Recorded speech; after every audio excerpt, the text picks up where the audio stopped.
fighting. But when I grew up, I met Clara, and my life started to become better. We met on the first day of high school, and I remember it like it was yesterday. Hi, is this seat taken?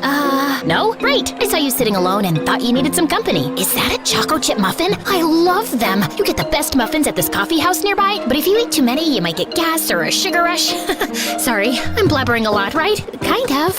You'll get used to it. I'm Emma, by the way. Do you want to be my friend? Trust me, we both need friends if we want to survive high school. Oh, okay. I'd like that. I'm Clara. Since that day, we were like gum. Clara was a pretty and shy girl, and me, well, I was the weird girl with a tiny obsession for Sherlock Holmes. You better not be asking who Sherlock Holmes is. Wow, that's an interesting outfit. It's my Sherlock Holmes uniform, Clara. I already told you like 1 trillion times. Yes, of course. How can I forget? The world's greatest detective, right? The best, the biggest, the most. Wait, are you teasing me? Wow, you figured it out. Guess you are good at detecting things. It's elementary, dear Watson. What? Oh, never mind. But despite my weirdy personality, Clara always stuck by my side until one day everything started to break. I was coming back from school and saw Mom going crazy in rage. She was screaming at Dad, throwing his stuff outside, while Dad just looked like a deer in the headlights trying to stop her. Let go of my hand. That's it. I can't live with someone who scams others. We're done. Get out of my house. Please, not in front of Emma. Why? She should know what kind of father she has. Tell her how you scammed people into investing money in your little Ponzi schemes. Tell her that you're a liar and a crook. Go on. A mouse got your tongue? Mom kept screaming at Dad, and I just couldn't take it, so I ran away to my room and locked my door. Mom followed me and was still screaming, but I just lay on my bed, trying not to cry. And later that night, she came into my room. I know you feel horrible, darling, but it's for the best. Your father was a good guy, but now he prefers money over his own family. But what happened? I don't know, dear, but I do know that you and I are going to be just fine. We're a team. Remember that, okay? The next day, I went to school feeling worse than ever, but I saw Clara and I got a little happy. Hey,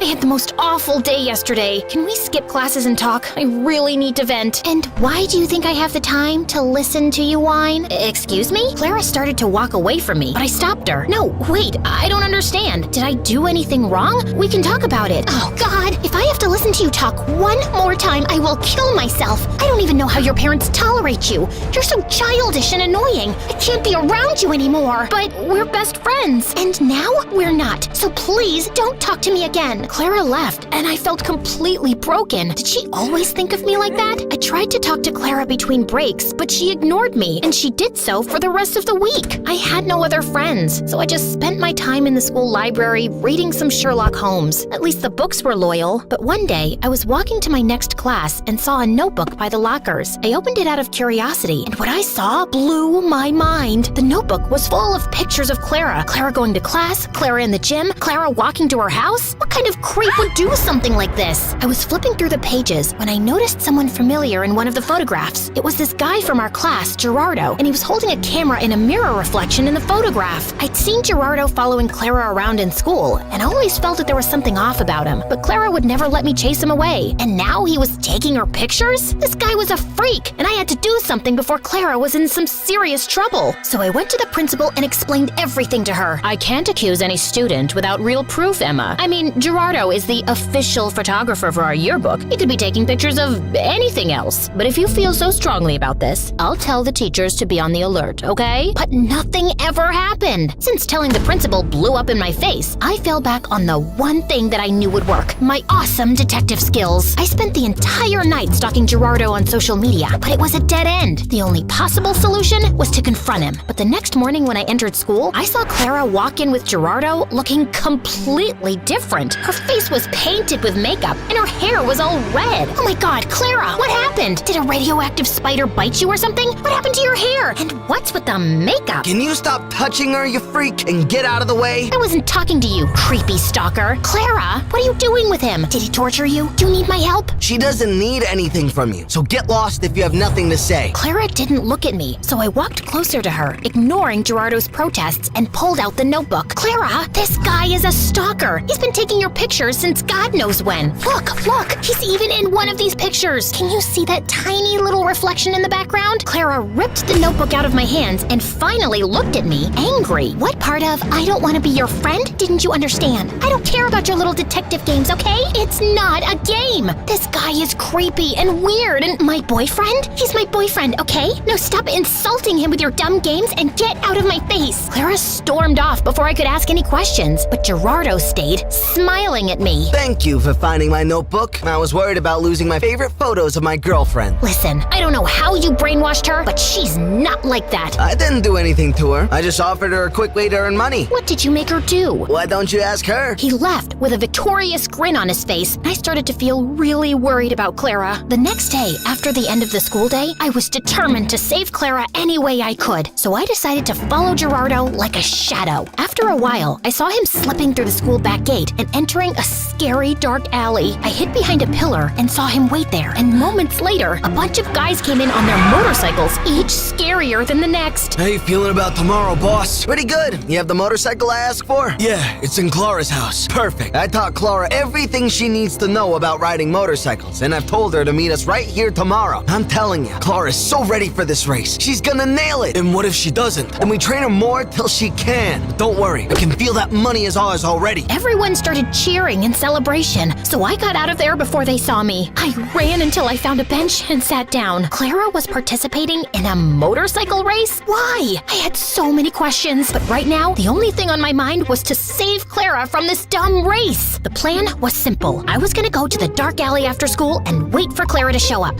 and then I would just grab her arm and run till we were safe. So the next day, I went to the alley extra early and waited for everyone to show up. Everyone, including Gerardo, was around, but Clara was nowhere in sight. Half an hour went by, and when she didn't show up, I decided to leave. But my jacket got caught in one of the boxes, and I fell, and all eyes turned to me. Whoopsie! I was just making sure there was no rats here. I think it's safe to say that this place is officially rat-free.